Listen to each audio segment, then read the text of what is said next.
Seperti saya akan mengijazahkan ijazah ini seperti saya mendapat ijazah dari guru saya Al-Habib Umar bin Muhammad bin Salim bin Hafid.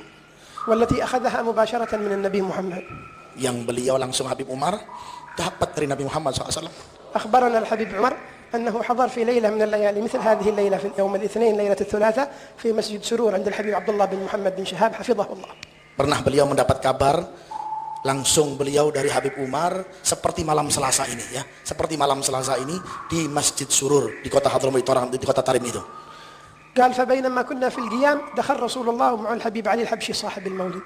Kata beliau, kata Habib Umar, ketika asyraqal setiap di malam Selasa itu di Masjid Surur, ketika asyraqal masuk Nabi Muhammad SAW itu bersama Al Habib Ali bin Muhammad Al Habsyi sahibul Maulid.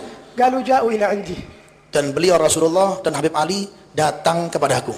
فكان الحبيب علي يقول للنبي يا رسول الله هذا عمر بن حفيظ من أصحابنا.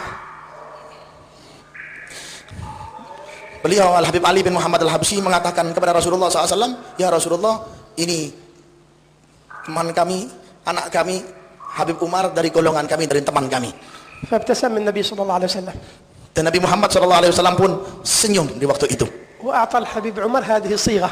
Dan Habib Umar pun memberikan sirah salawat ini. هذه الصيغة لم تخرج من فم أحد من الناس. Dan ini sirah salawat ini tidak biasa keluar dari lisan orang sembarangan. خرجت من فم محمد. Ketahuilah, sirah salawat ini dari lisannya baginda Nabi Muhammad SAW.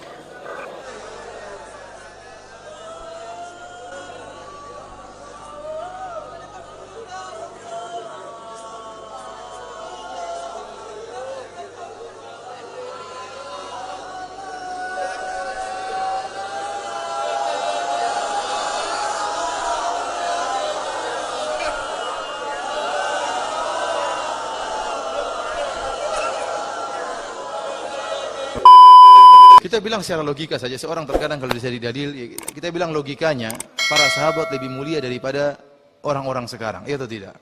Para sahabat dipuji langsung dalam Al-Quran, para sahabat dipuji langsung oleh Nabi SAW, dijamin masuk surga. Namun setelah Nabi SAW meninggal, mereka tidak pernah bertemu langsung lagi dengan Nabi. Padahal mereka dalam kondisi sangat butuh. Betapa sering masalah-masalah mereka hadapi.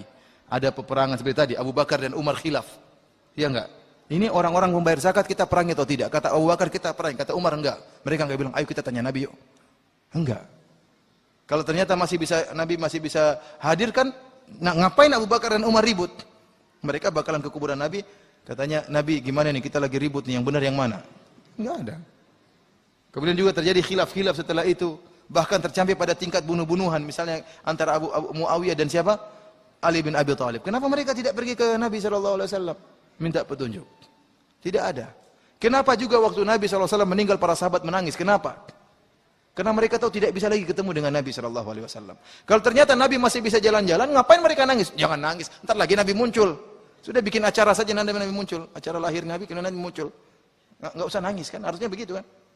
Maka saya katakan, logikanya mudah sekali seperti itu. Kemudian, kalau dia bilang ada Nabi SAW masih hidup, kemudian mengajarkan ilmu-ilmu tertentu, maka ya buat apa kalau gitu ilmu buku-buku hadis Sahih Bukhari ini buang saja, ya.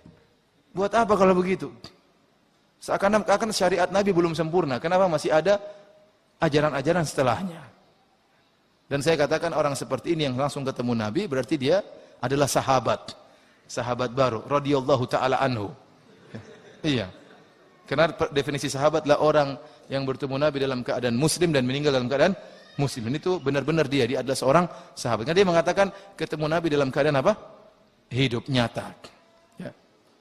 Dan ini tentunya khurafat. Ya mungkin dia ketemu orang ngaku sebagai apa? Sebagai Nabi. Namun bukan Nabi SAW. Karena orang-orang yang sangat mulia, jauh lebih mulia daripada dia. Abu Bakar, Umar dan Utsman tidak pernah ketemu Nabi setelah Nabi SAW meninggal dunia. Kalau mimpi ya mungkin. Kalau mimpi sahabat juga mimpi ketemu Nabi.